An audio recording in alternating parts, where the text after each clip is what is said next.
किंतु प्रभुर्या प्रिय एव तस्य वंदे गुरुश्री चरणारविंदम।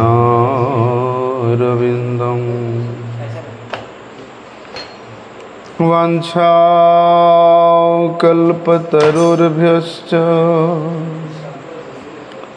कृपा सिन्धुभ्यैव च पतितानां पावनेभ्यो वैष्णवेभ्यो नमो नमः। नमो महावदन्याय कृष्ण प्रेम प्रदायते कृष्णाय कृष्ण चैतन्य नामिने गौरत्विषे नमः। नमस्ते तुहलग्राम नमस्ते मुसलायुध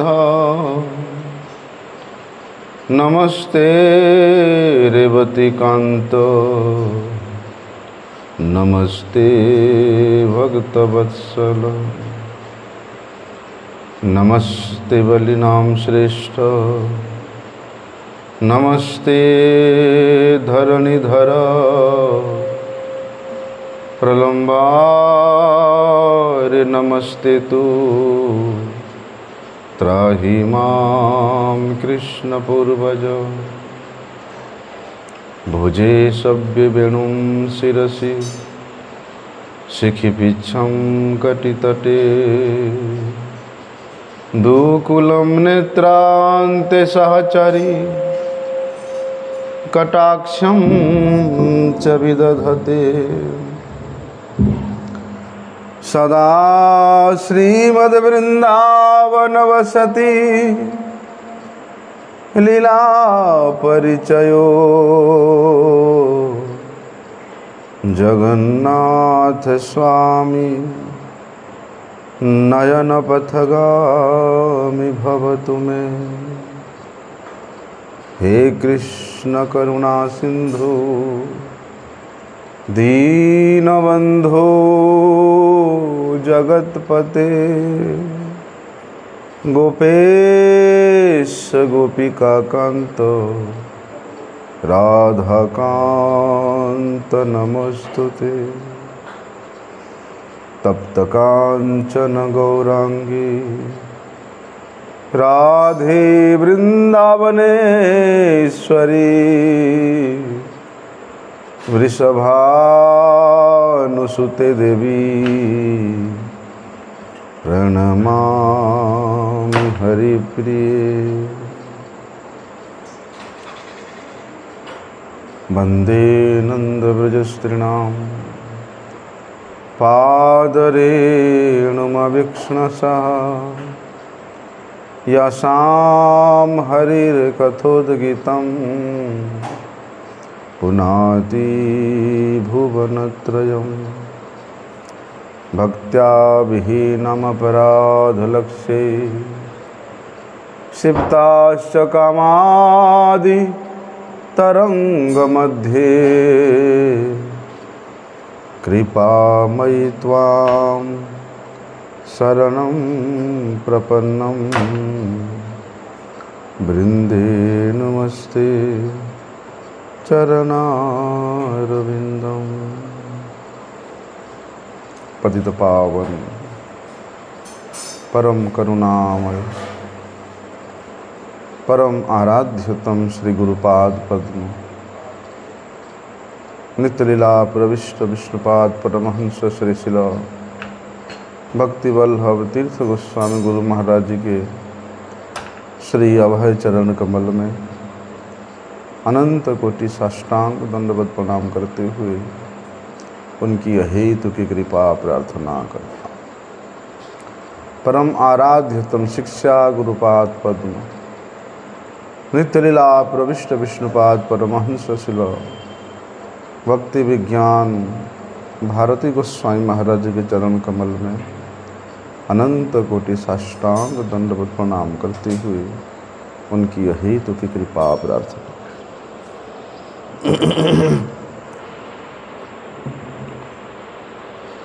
कल हम लोगों ने श्रवण किया कि तमाम साधना से जिस प्रकार तमाम आराधना से भगवान विष्णु का आराधना सर्वश्रेष्ठ है, उसी प्रकार तमाम मंत्रों में ये जो कृष्ण मंत्र है, अष्टादशाक्षर मंत्र है, ये सर्वोत्कृष्ट है, सर्वश्रेष्ठ है। इसलिए ये कृष्ण मंत्र जीव के सर्वार्थ सिद्धि प्राप्त कराने में परम समर्थ है, इसमें किसी प्रकार का कोई संदेह है ही नहीं। स्वयं ब्रह्मा जी इस बात को कहते हैं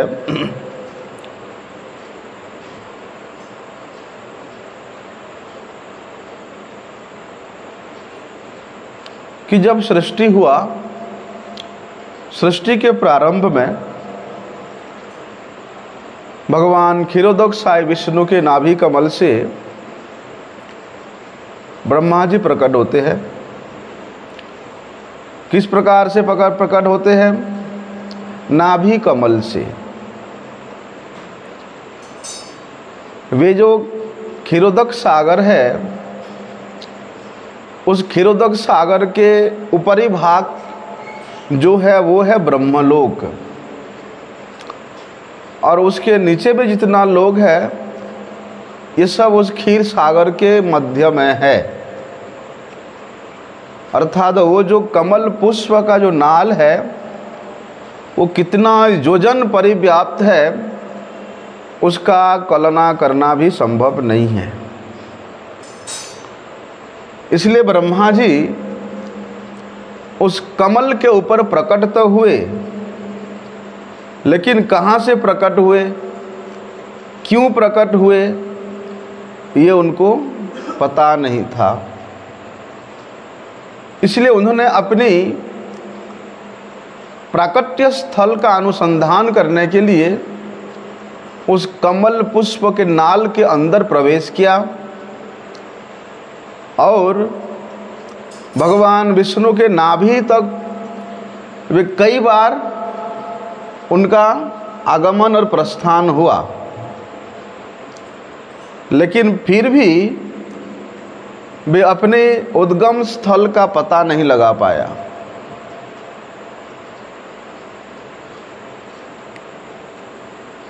तब भगवान ने अलौकिक रूप से ब्रह्मा जी को तप करने का निर्देश प्रदान किया।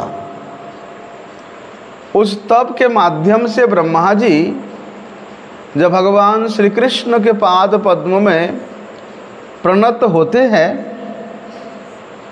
तो वे भगवान, वे गोप रूपी नंदनंदन भगवान श्री कृष्ण चंद्र कृपा करके ब्रह्मा जी को वे अष्टादशाक्षर मंत्र प्रदान किया।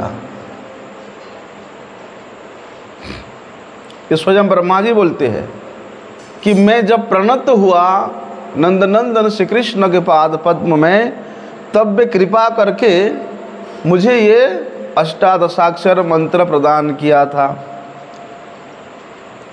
और वे अष्टादशाक्षर मंत्र को जप करते करते उस मंत्र के सिद्धि प्राप्त होने के उपरांत ब्रह्मा जी को भगवान के गोप स्वरूप का दर्शन हुआ। और इस बात को श्रील कविराज गोस्वामी जी ने भी श्री चैतन्य चरितामृत में वर्णन किया है कि जार ध्याने पद्मासने जार ध्याने निज लोके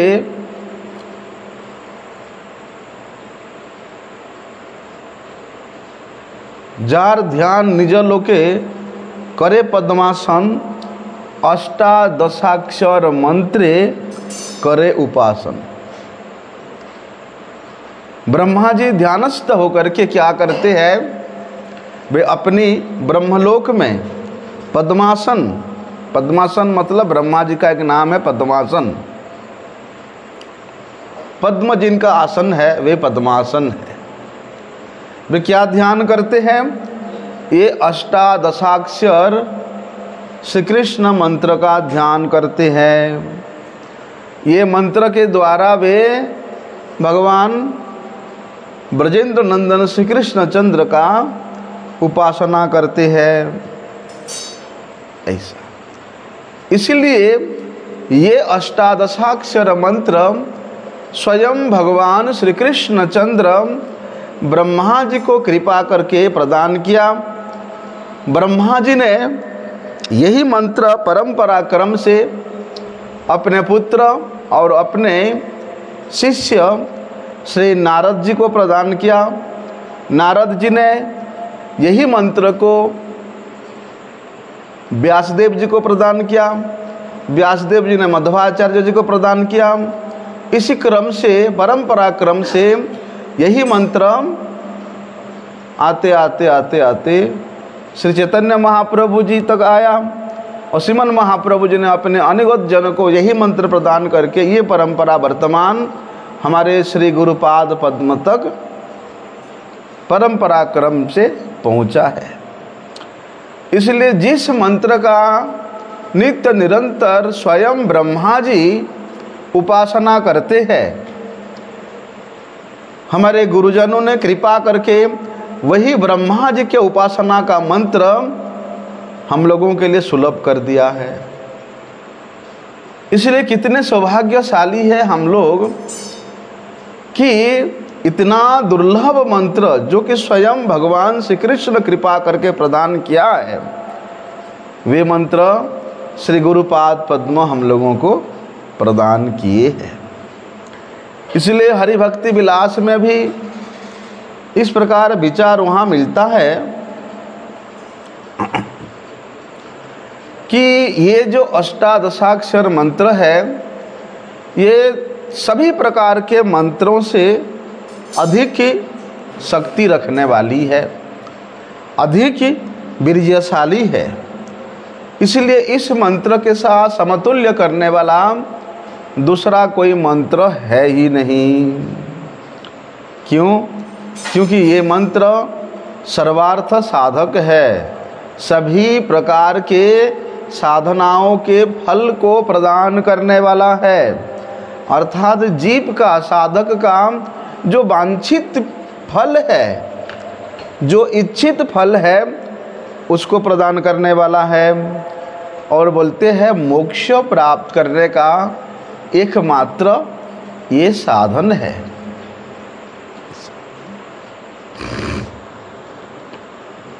इसलिए इस मंत्र का यदि कोई व्यक्ति अत्यंत श्रद्धा के साथ जप करता है तो वे अपनी इच्छा के अनुसार अपनी इप्सित प्रत्येक वस्तु को वे प्राप्त कर सकता है।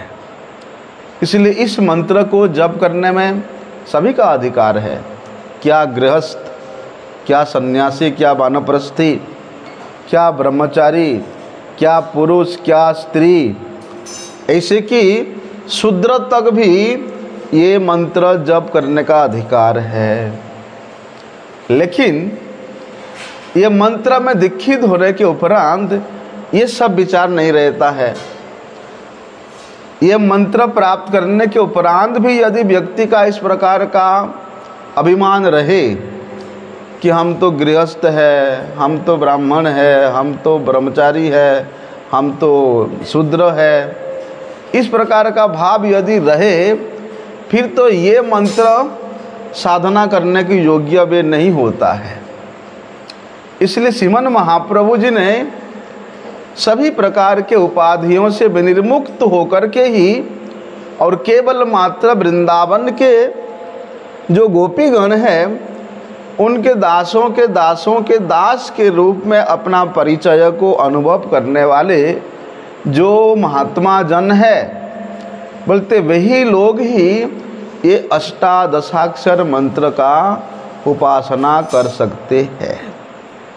बोलने का मतलब ये है कि ये मंत्र में सभी का अधिकार है, लेकिन कहते हैं ये मंत्र में विशेष कुछ दोष देखने को नहीं मिलता। यहाँ जैसे अन्य अन्य तंत्र मंत्र में विशेष रूप से वहाँ पर विचार रहता है। कैसा विचार रहता है? दोष का विचार रहता है, विशेष नियमन का विचार रहता है। ये मंत्र में इस प्रकार विशेष कुछ नियम नहीं है, अर्थात ये सबके लिए सुलभ है। वेद का कई मंत्र ऐसे होता है, यहाँ वेद ही ले लो, वेद का तो सभी मंत्र ही है, वेद का जितना सूत्र सभी मंत्र है। तो वेद के मंत्र में स्त्री का अधिकार नहीं है, शूद्र का अधिकार नहीं है, लेकिन ये जो अष्टादशाक्षर मंत्र है इसमें उनका भी अधिकार है। कहते हैं ना, इसीलिए तो भैया ये मंत्र को यदि कोई व्यक्ति वास्तव में निष्कपट होकर के श्री गुरुपाद पद्म में सश्रद्ध होकर के इसका जप करता है, बोलते बहुत जल्दी ही उसके हृदय में जो अज्ञानता है ये तमाम अज्ञान दूर हो जाता है। स्वर्ग प्राप्त करने का इच्छा है, मोक्ष प्राप्त करने का इच्छा है, तो वे भी ये प्रदान करता है। सभी प्रकार के पापों का नाशन करता है, सभी प्रकार के कामनाओं को परिपूर्ण करता है। इसलिए ये जो अष्टादशाक्षर मंत्र है इसके महिमा भैया कौन वर्णन कर सकता? अनिर्वचनीय है, अवर्णनीय है, वर्णन से अतीत है। वचन के द्वारा इस मंत्र के जो महिमा है उसको नहीं वर्णन कर सकते हैं। क्या बताया शास्त्र कि बलित्वात् कृष्ण मंत्राणाम संस्कारापेक्षणम नहीं। बोलते ये कृष्ण मंत्र इतना अधिक ये बलशाली है कि इसके लिए विशेष कुछ संस्कार की आवश्यकता नहीं पड़ता, इतना बलशाली है। जप मात्रेण सर्वार्थ सिद्धि प्रदम, जप करने मात्र से ये सर्वसिद्धि प्रदान करता है। और विशेष रूप से जो लोग नित्य प्रति बिना नागा किए नियमन से के साथ नियमित रूप से इस मंत्र का जप करते हैं, मंत्र के जो देवता भगवान श्री हरि उसके प्रति विशेष प्रसन्न होते हैं। और भगवान हरि जब प्रसन्न हो जाते हैं फिर कोई वस्तु की कमी रहता है, हैं? भोगी को भोग की वस्तु, त्यागी को त्याग के वस्तु, भक्त को भगवान की वस्तु प्राप्त हो जाता है, वैकुंठ वस्तु प्राप्त हो जाता है। इसलिए भगवान ऐसा सोचते हैं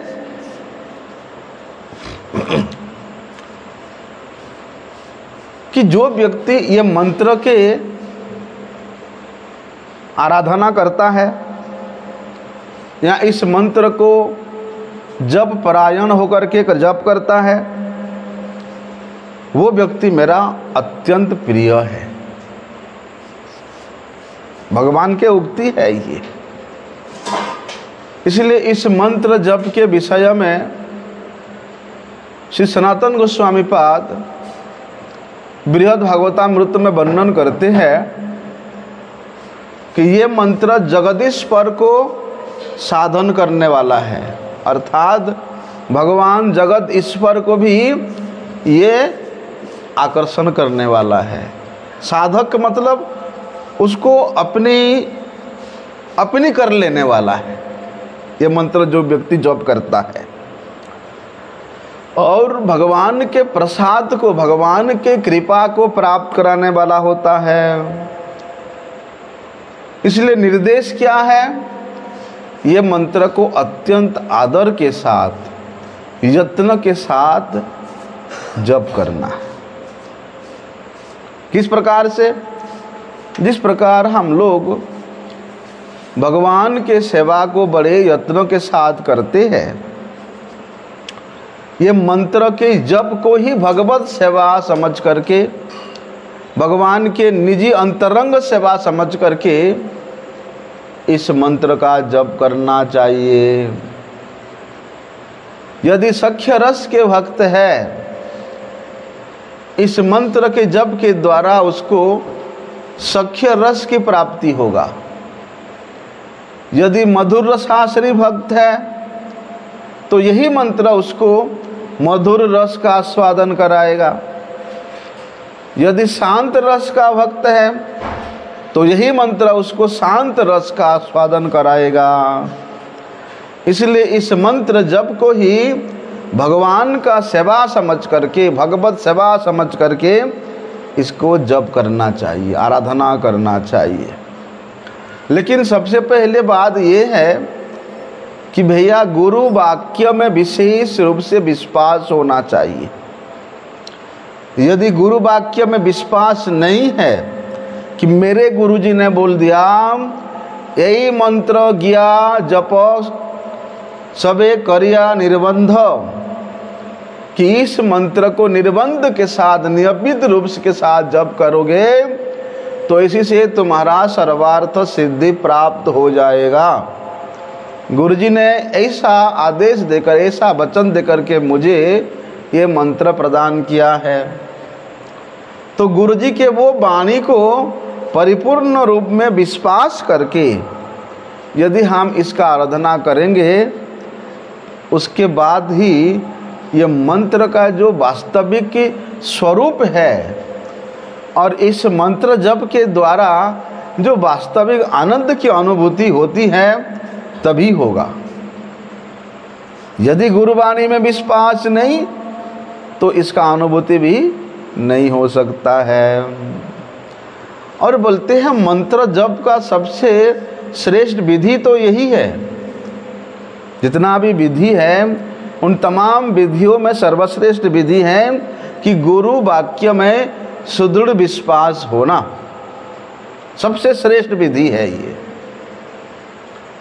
तो गुरु वाक्य में सुदृढ़ विश्वास होना ही इसका सुदृढ़ शक्तिशाली इसका विधि है। और बोलते हैं गुरु वाक्य में यदि आपका विश्वास नहीं है और आप भैया कितना भी जप कर लो, कितना भी पुरस्चरण कर लो, तो वो जितना भी साधन है आपका वे सब निष्फल हो जाता है। इसलिए तो सबसे पहले किस बात का बोलते? आदौ श्रद्धा ततः साधु संगो अथो अनर्थ निवृत्ति स्यात् ततो। सबसे पहले श्रद्धा की बात बताया है, क्योंकि श्रद्धया विश्वासेन प्रीत्या वा, श्रद्धा यदि विश्वास के साथ युक्त हो जाता है तब वहाँ प्रेम की फल प्राप्त होता है। और श्रद्धा से ही विश्वास होता है और विश्वास से ही वास्तव में प्रीति भी होती है। उस प्रीति के साथ, उस स्नेह के साथ जब हम लोग इस मंत्र का आराधना करेंगे तो वास्तव में भगवत चरणों में प्रीति लाभ होगा ही होगा।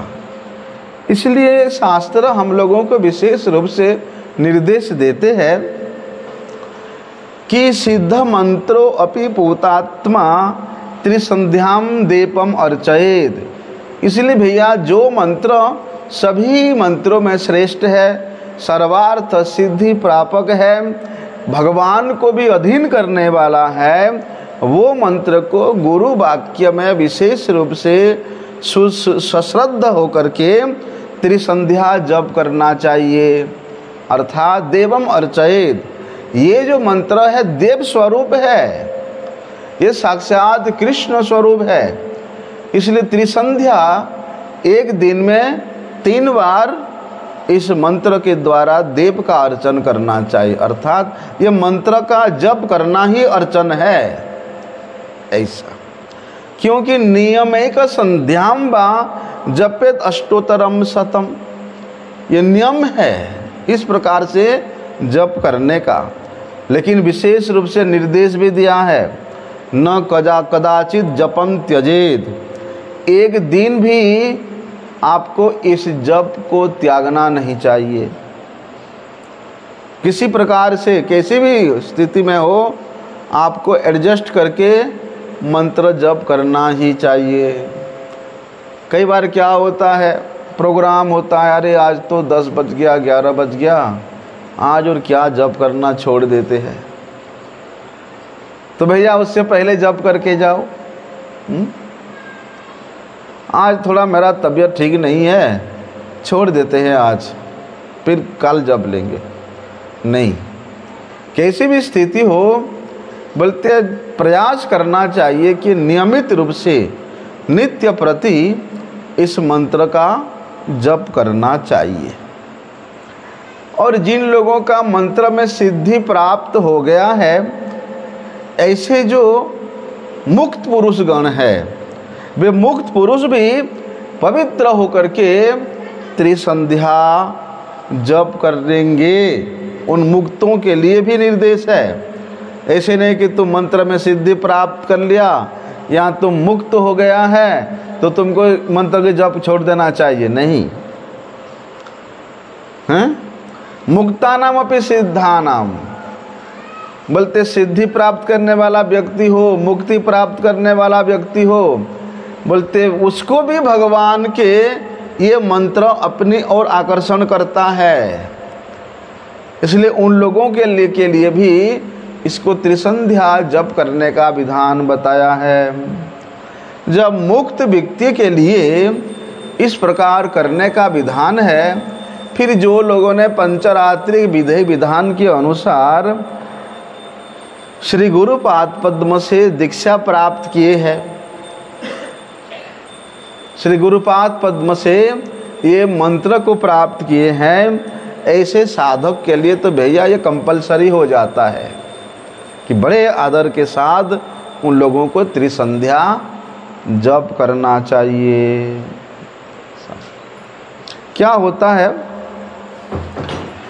कई बार त्रिसंध्या जप करने का हम लोग आलस करते हैं। त्रिसंध्या मतलब एक दिन में 3 समय करना है। वो बोलते संध्या तो सूर्यास्त के समय को संध्या कहते हैं, दोपहर में तो संध्या नहीं होता है, सुबह तो संध्या नहीं होता है। संध्या शब्द का वास्तविक अर्थ है, बोलते हैं संधि से युक्त होकर होना, इस मंत्र के द्वारा संधि युक्त होना, अर्थात भगवान के साथ युक्त होना ही संध्या है। इसलिए त्रिसंध्या जिस प्रकार से यदि हम लोग सूर्य उदय होने से पहले 1 घंटा 36 मिनट के अंदर जप करते हैं, वे सबसे उत्तम संध्या है। सूर्य उदय होने के बाद यदि करते हैं तो वे हो गया मध्यम संध्या, और धूप आ जाता है जब रौद्र आ जाता है उसके बाद यदि जप करते हैं वो उसको बोलते तामस संध्या। जिस प्रकार स्नान की विधि 3 प्रकार की होती है, देव स्नान, मनुष्य स्नान और राक्षस स्नान बताया गया है, उसी प्रकार ये मंत्र को जप करने का भी विधान है। उत्तम मध्यम अधम संध्या होता है। और संध्या शाम के वक़्त भी सूर्य अस्त होने से पहले जो संध्या किया जाता है वो उत्तम है। सूर्यास्त के बाद करना मध्यम है, और जब संध्या रात्रि हो जाता है उस समय संध्या करना उसको बोलते अधम। कई साधक क्या करते हैं, मध्याह्न जो संध्या है उनको मध्याह्न में उस प्रकार का सुयोग नहीं होता है संध्या करने को, इसलिए वे प्रातः काल ही 2 बार इस गायत्री का जप कर लेते हैं। प्रातःकालीन संध्या का जप करने के उपरांत पुनः एक बार आचमन करके वे जप कर लेते हैं। लेकिन विधान तो ये है कि त्रिसंध्या ही जप करना चाहिए। यदि हम लोग इस मंत्र को त्रिसंध्या यथा विधि जप नहीं करते हैं तो क्या होता है, मंत्र देवता और मंत्र दाता जो गुरु है उनके चरणों में अपराध होता है। क्योंकि ये मंत्र जिस प्रकार से हम लोगों को हरिनाम माला दिया जाता है, ये हरिनाम माला केवल ये तुलसी काष्ठ या नीम काष्ठ का गोली नहीं है, ये साक्षात श्री राधा कृष्ण के स्वरूप है, जो कि सखियों के द्वारा परिवेष्टित होकर के श्री राधा कृष्ण जुगल जोड़ी नित्य सेवित हो रहे हैं। जो 108 उसमें गोटिका है वो 108 सखियां हैं। उनमें से भी जो 8 है, मुख्य जो 8 है वे अष्टसखी है, जो कि माला के सुमेरु के आसपास ही रहते हैं। तो वो जो सुमेरु है वे क्या है, दिव्य वृंदारण्य कल्पद्रिमाद श्रीमद रत्नागार सिंहासनस्थो। जिस समय मालिका को हम लोग प्रणाम करते हैं या जप करने के लिए हम लोग सिर में लगाते हैं सुमेरु को पकड़ करके, तो उसी समय यही हम लोगों का ध्यान होना चाहिए कि दिव्य वृंदारण्य कल्पद्रिमाद, कि उस दिव्य वृंदावन में रत्न सिंहासन पे श्री जुगल जोड़ी सरकार विराजमान है और सभी सखियां परिवेष्टित होकर के उनके सेवा कर रहे हैं। इस प्रकार का विचार भावना लेकर के पुनः उस मालिका में भगवत नाम जप करना चाहिए।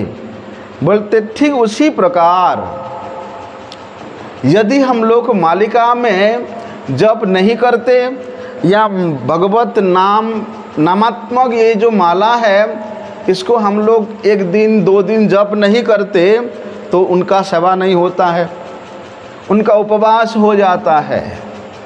यदि मालिका को हम लोग उपवास रखेंगे, उनका सेवा नहीं करेंगे, उनको भोग नहीं लगाएंगे तो गुरु के चरण में अपराध हो जाएगा।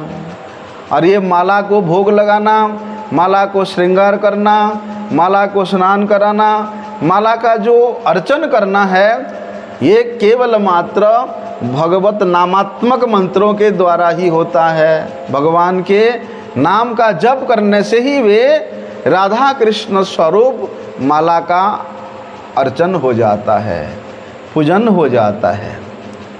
यदि हम लोग वे पूजन नहीं करते, वे अर्चन नहीं करते, अर्थात वे नाम जप नहीं करते, तो श्री गुरुदेव ने उस माला को अपने हृदय में रख करके उसमें श्री राधा कृष्ण को आह्वान करके नाम प्रभु को उसमें स्थापित करके हम लोगों को प्रदान किया है। और नाम और नामी में किसी प्रकार भेद नहीं होने के कारण, जिस प्रकार भगवान के श्री विग्रह और भगवान में भेद नहीं है, उसी प्रकार नाम और नामी में भेद नहीं है। अर्थात एक प्रकार से विचार करें तो ये जो माला है ये साक्षात भगवत विग्रह है। इसलिए मंदिर में जिस प्रकार भगवत विग्रह को अत्यंत पवित्र अवस्था में बड़े विचार करके हम लोग भगवत मंदिर में सेवा करते हैं, उसी प्रकार ये नामात्मक स्वरूप भगवत नाम को उसी प्रकार परम पवित्र अवस्था में ही जप करना चाहिए। कई बार क्या होता है, हम लोग उसी हाथ से ऐसे ऐसे कर लिया, ऐसे पूछ करके फिर माला पकड़ लिया हैं। कई बार उसी हाथ से हम लोग अगर कोई कुछ पीने को दिया, आधा माला हुआ है, इस हाथ में पकड़ लेंगे और उसी को उसी हाथ में पी लेंगे और फिर ऐसे ऐसे करके उसी हाथ से माला करने लग जाएंगे हैं। कई बार माला जप करते करते क्या करते हैं हम लोग, उसको अपने बिस्तरा में ही छोड़ देते हैं और उसके ऊपर सो जाते हैं। ऐसा ये सब अपराध होता है, हम लोग विचार नहीं करते हैं। माला को कभी टांग के नहीं रखना चाहिए। भगवान को कभी टांग के रखते हैं? जिस प्रकार भगवान शालिग्राम को, भगवान के विग्रह को हम लोग सुंदर आसन में विराजमान करते हैं, उसी प्रकार सुंदर आसन दो। माला यत्न के साथ जप करने के उपरांत उस माला को सुंदर आसन में रखो। ऐसा बड़े विधि है, हम लोग इसको जानते तो है लेकिन पालन करने को कोई नहीं चाहता है, अर्थात माला में हम लोगों का यत्न नहीं है। यदि मालिका में हम लोग का यत्न नहीं रहेगा तो उस माला में भगवान के नाम जप करने में भी यत्न नहीं होगा। इसी प्रकार यदि ये जो अष्टादशाक्षर कृष्ण मंत्र है जो कि श्री गुरु के द्वारा हम लोगों को प्रदत्त है, उसको यदि हम लोग नियमित रूप से त्रिसंध्या जप नहीं करते हैं तो मंत्र के चरण में अपराध होता है, मंत्र देवता के चरण में अपराध होता है और मंत्र दाता श्री गुरु के चरण में भी अपराध होता है। इसलिए भैया यदि अपने गुरु के गौरव को रक्षा करना चाहते हो, अपने गुरु के प्रीति विधान करना चाहते हो, तो विशेष रूप से त्रिसंध्या तो जप करना ही चाहिए, जप करना चाहिए। यदि हम लोग इन मंत्रों का जप नहीं करते हैं तो शास्त्र में प्रायश्चित करने का विधान भी है। और यहाँ तक बताया कि यदि कोई व्यक्ति 3 दिन तक गायत्री जप नहीं करता है तो उसके ब्राह्मणत्व नष्ट हो जाता है, उसके विप्रत्व नष्ट हो जाता है, उसको पुनः दोबारा विप्रोचित संस्कार ग्रहण करना पड़ता है, उसको पुनः ब्राह्मण संस्कार लेना पड़ता है। ऐसा इसलिए यदि हम लोग उल्लंघन करेंगे तो प्रायश्चित का विचार भी शास्त्र में वर्णन किया है। और ये मंत्र को जप करने का विधि के विषय में श्री हरि भक्ति विलास में वर्णन आता है कि अंगुष्ठों के व्यतीत इसको जप नहीं करना चाहिए। जैसे हमारे श्री गुरुदेव दीक्षा के समय में इन अंगुष्ठों के द्वारा मंत्र जप करने का विधान बताते हैं, बोलते हैं उसी प्रकार अंगुष्ठों के द्वारा जप नहीं होता है। कैसे कैसे अंगुष्ठ, ये कनिष्ठा अंगुष्ठ लगता है, उसमें कनिष्ठा, अनामिका, मध्यमा और तर्जनी। ये जो अनामिका है, अनामिका अंगुष्ठ के मध्य पर्व से आरंभ करके इसको तर्जनी के मूल तक ले जाना पड़ेगा। कोई मठ में इसको 10 बार आवृत्ति करते हैं और कोई वैष्णव जन इसको 12 बार आवृत्ति करते हैं।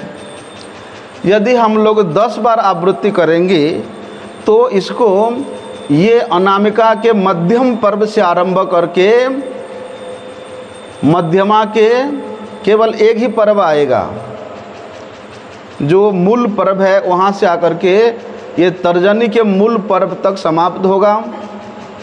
ऐसा विधान है। और बोलते हैं इसको इन अंगुष्ठों के द्वारा ये मंत्र को जप करते करते कभी भी अंगूठों को ऐसे खोल के नहीं रखना। यदि हम लोग इसमें इस प्रकार के खोल के रख देंगे, ऐसे खोल के रख के मंत्र जप करेंगे तो मंत्र में जो शक्ति है वो शक्ति बोलते सब राक्षस लोग ले जाते हैं।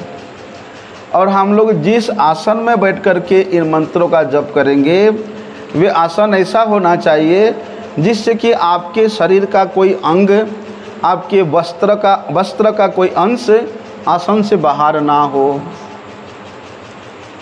यदि आसन से आपका वस्त्र बाहर है तो वे मंत्र का जप का फल भी वे सब आश्रित प्रवृत्ति के लोगों का प्राप्य हो जाता है। कभी भी इस मध्यमा अंगुल के मध्यम पर्व और मूल पर्व को जप में व्यवहार नहीं करना, क्योंकि ये जो मध्यमा का जो मूल पर्व है ये त्याज्य है। ब्रह्मा जी ने पहले ही इसको त्याग कर दिया है, ये दूषित कर दिया गया है इसको। इसलिए अनामिका के इस मध्य पर्व से आरंभ करके ये तर्जनी के मूल पर्यंत 1 2 3 4 5 6 7 8 9 10 यहाँ तक जप करना है। जो भी है ये सब मंत्रों का जप करने का विधि दीक्षा के समय में श्री गुरुपाद पद्म हम लोगों को सिखाते हैं। यदि इस प्रकार हम लोग छोड़ छोड़ के जप करेंगे तो उन छिद्रों के द्वारा वे जप श्रावित हो जाता है, अर्थात जप का शक्ति नीचे गिर जाता है। इसलिए जप का जो वास्तविक फल है वो हम लोगों को प्राप्त नहीं होता।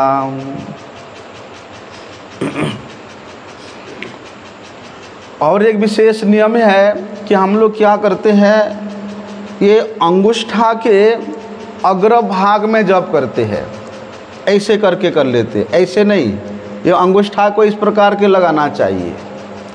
यदि केवल अंगुष्ठा के ये अग्रभाग को लगा करके हम लोग जप करेंगे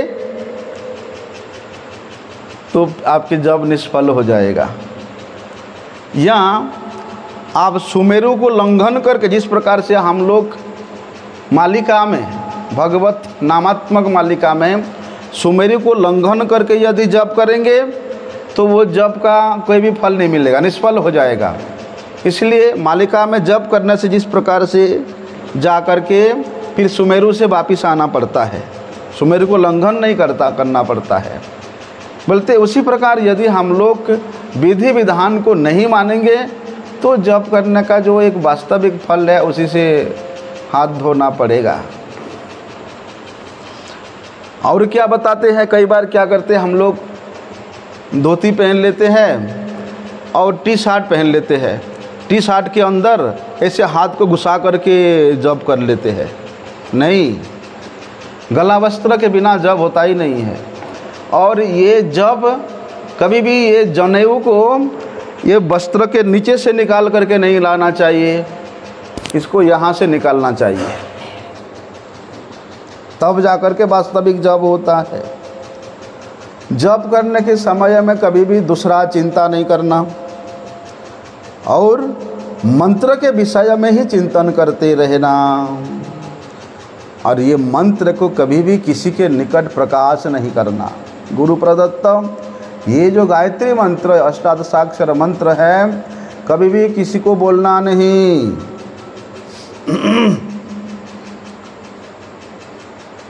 अपवित्र अवस्था में, झूठे मुंह में, झूठे हाथ में, झूठे वस्त्र में, हैं, अपवित्र वस्त्र में कभी भी जप नहीं करना चाहिए। यदि इस प्रकार के आप अपवित्र वस्त्र पहन करके अपवित्र हाथ मुख जप करोगे तो आपको कोई फल नहीं मिलेगा।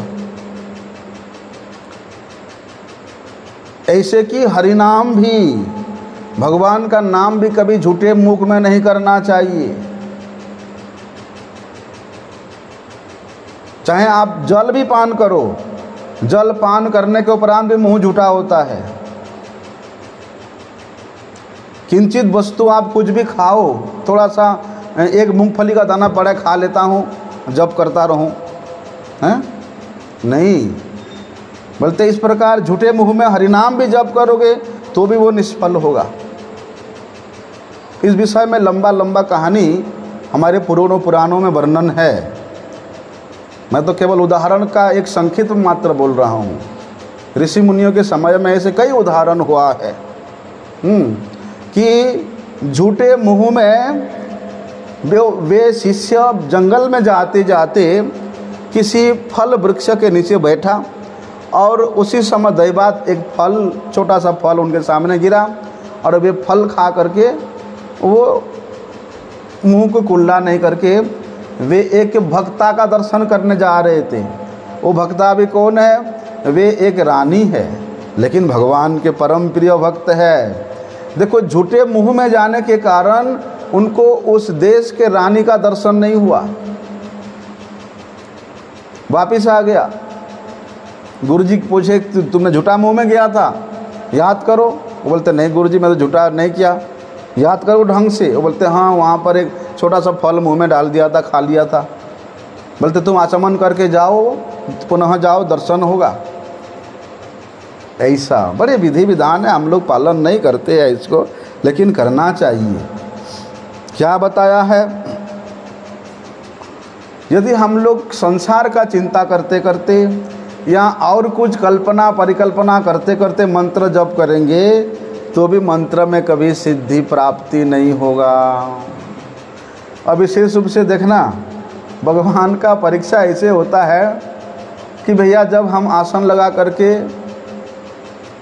ये गायत्री मंत्र जप करने के लिए आंख बंद करते हैं, उसी समय तमाम प्लानिंग आता है, ऐसा करूँगा, वैसा करूँगा, वहाँ जाऊँगा, वहाँ करूँगा, बाकी टाइम नहीं आता है। इसलिए कभी भी इस हाथ को बाहर में रख करके जप नहीं करना, इसको आवरण करके इस प्रकार वस्त्र में ढक करके जप करना चाहिए। ऐसे नहीं कि वो टी शर्ट के अंदर हाथ घुसा दिया और जप कर लिया। आराधना का, अर्चन का, पूजन का प्रत्येक क्रिया में हमेशा गला वस्त्र होना चाहिए। गला वस्त्र के बिना बोलते उसके वस्त्र अपूर्ण रह जाता है, और अपूर्ण वस्त्र में कभी भी आराधना करना अच्छा नहीं होता है। और कोई लोग क्या करते हैं, अरे सिर को ढक के करना चाहिए। नहीं, सिर को ढक करके कभी भी नहीं करना चाहिए। सिर को आच्छादन करके इस मंत्र का जप कभी नहीं करना चाहिए। कई बार क्या होता है, अरे बड़े भूख लग रहा है, क्षुधार्त है, हैं? अगर क्षुधार्त होकर के जप करेगा उसको हमेशा खाने का चीज़ ही दिखाई देगा। लेकिन ऐसे समय में करो जिस समय क्षुधा ना हो। हम लोग यदि 10 बजे 9:30 बजे सो करके उठेंगे और 10 बजे संध्या करेंगे तो भैया संध्या करते करते चिंतन क्या होगा, अरे आज तो बाल्य भोग में वो बना है, जल्दी जल्दी जप कर लेता हूँ, जा कर के ठूंस लेता हूँ। कई बार ऐसे भावना आता है। इसलिए भैया क्षुधार्त होकर के नहीं करना, अर्थात इसी समय में करना कि जब आपको क्षुधा ना लगे। और कुछ खा पी करके नहीं करना। जैसे प्रातःकालीन संध्या है, यदि आप जल पी करके भी संध्या करते हो तो वहाँ नियम का खंडन हो जाता है।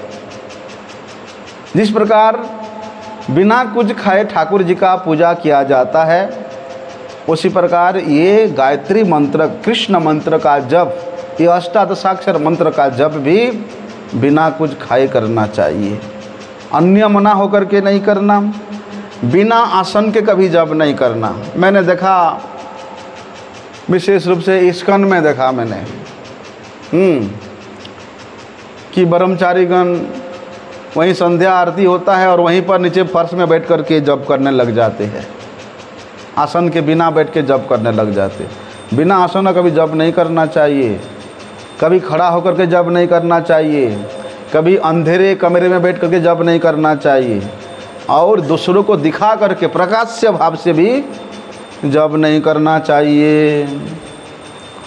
इसलिए गुप्त भाव में, गुप्त भाव में मतलब छुप करके जिस प्रकार से साधना किया जाता है, अर्थात जप करने के समय में अपनी ये अंगुष्ठ के पर्वों को बाहर में दिखाना नहीं होता है। इनको वस्त्र में आवरण करके जप करना चाहिए।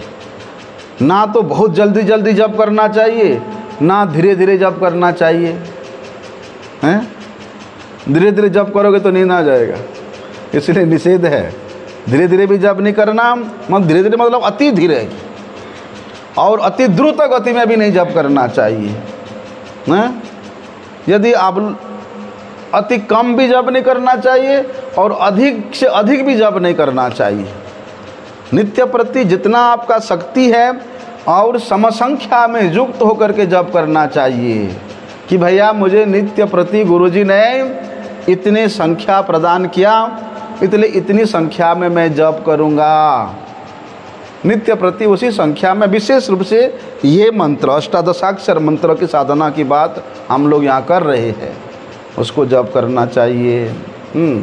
एक नित्य नियमित संख्या के अनुसार इसको जप करना, क्योंकि शास्त्र ही बताया है कि शक्त्या यथा शक्ति जा नियता नित्यम नियमित जप संख्याम तयैव जप नित्य जपम कुर्यात् न न्यूनम न अधिकम न अतिकम न अधिक।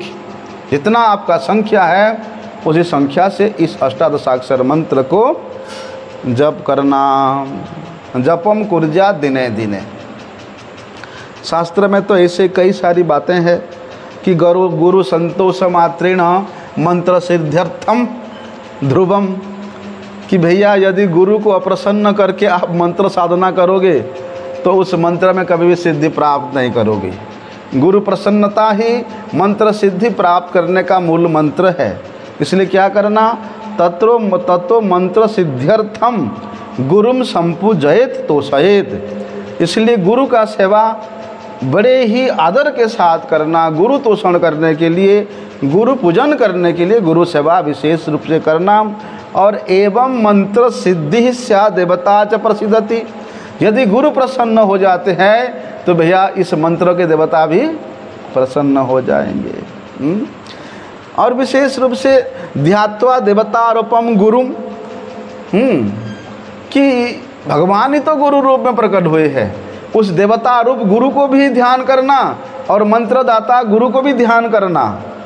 और तस्य छायानुसारे स्याद भक्ति जूते न चेतसा। उनके कृपा के वर्षण को अनुभव करते हुए भक्ति युक्त के साव करके अपने चित्त को स्थिर करके इस मंत्र को आराधना करना। इस प्रकार बताया है कि केवलम गुरु प्रसाद नैव पुरुषम पुरश्चरण सिद्धिम स्यात्, कि केवल गुरु जी के प्रसाद से ही ये पुरश्चरण विधि का पालन सुष्ठु रूप में होता है। इसलिए मंत्र सिद्धि प्राप्त करने के लिए क्या करना, बोलते प्राण दे करके भी गुरु सेवा करना, तब जाकर के मंत्र सिद्धि प्राप्त होगा, तब जाकर के भगवान प्रसन्न होंगे, तब जाकर के सभी प्रकार के जो मंगल कार्य सिद्धि होगा।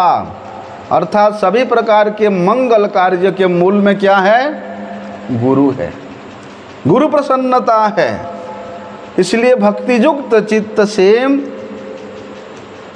नित्य प्रति श्री गुरुपाद पद्म की सेवा करना। यदि हम लोग पुरस्चरण इत्यादि नहीं करके पुरस्चरण से हीन हो जाते हैं, यदि कोई व्यक्ति प्रीतिपूर्वक गुरु सेवा करता है तो वो पुरस्चरण नहीं करने पर भी उसको मंत्र सिद्धि प्राप्त हो जाती है। लेकिन विधान ये है, गुरु जी के निकट सबसे पहले हरे कृष्ण महामंत्र ग्रहण करना पड़ेगा। हरे कृष्ण महामंत्र ग्रहण करने के उपरांत ये कृष्ण मंत्र की दीक्षा प्राप्त होता है, नहीं तो भैया गड़बड़ हो जाएगा। यहाँ तक बताया है कि शिष्यस्योदंग मुखम तस्य हरे नामानि षोडशम, कि संसराव्यैव ततो दद्यात मंत्रम तैलक्य मंगलम, कि भैया गुरुदेव अपने शिष्य को सबसे पहले हरे कृष्ण महामंत्र इसको प्रदान करेंगे, उसके बाद जाकर के त्रिलोक्य मंगल कारक ये कृष्ण मंत्र को प्रदान करेंगे। इसलिए शास्त्र में बताया हरे कृष्ण कृष्ण कृष्ण हरे हरे, हरे राम राम राम हरे हरे, कि द्वात्रिंशत् अक्षरात् नैव कलौ नामानि सर्वदम एतत् मंत्रम सुत श्रेष्ठम प्रथमे सुनुयात नरः। बोलते सबसे पहले गुरु के निकट ये हरे कृष्ण महामंत्र को श्रवण करना चाहिए, ग्रहण करना चाहिए। बोलते उसके उपरांत श्रुत्वा गुरु मुखात् पुत्रम दक्ष करने तपोधनम दीक्षाम कुरजीव सुत श्रेष्ठम महाविद्यासु सुंदरम।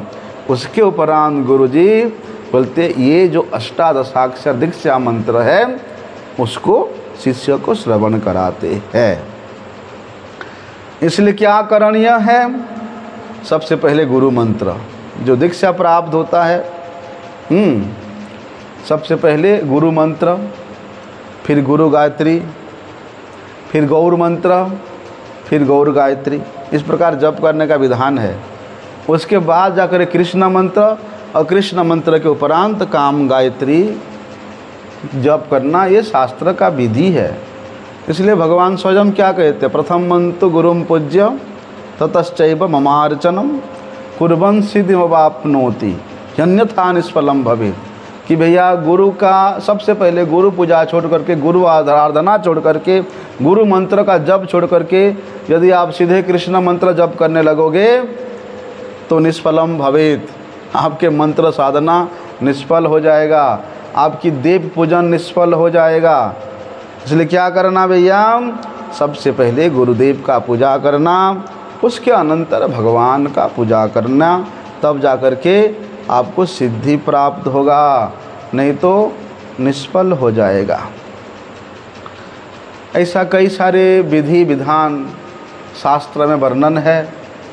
हम लोगों को श्री गुरुपाद पद्म या शिक्षा गुरुपाद पद्म ये सब शिक्षा प्रदान करते हैं, अन्यथा ये सब शिक्षा कहाँ से मिलेगा? कोई नहीं सिखाएगा आप लोगों को।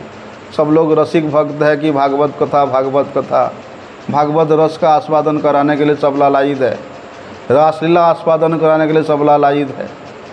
लेकिन ये सब विशेष जो विधि विधान हमारे गुरुवर्गों ने, हमारे गुरुजनों ने हम लोगों के लिए लिख के गए हैं, इसको हम लोगों को श्रवण करना चाहिए, स्मरण करना चाहिए और इन विधि विधानों को पालन करते हुए आराधना करना चाहिए। वंशा कल्पतरुभ्यश्च कृपा सिंधुभ्यैव च पतितानां पावनेभ्यो वैष्णवेभ्यो नमो नमः।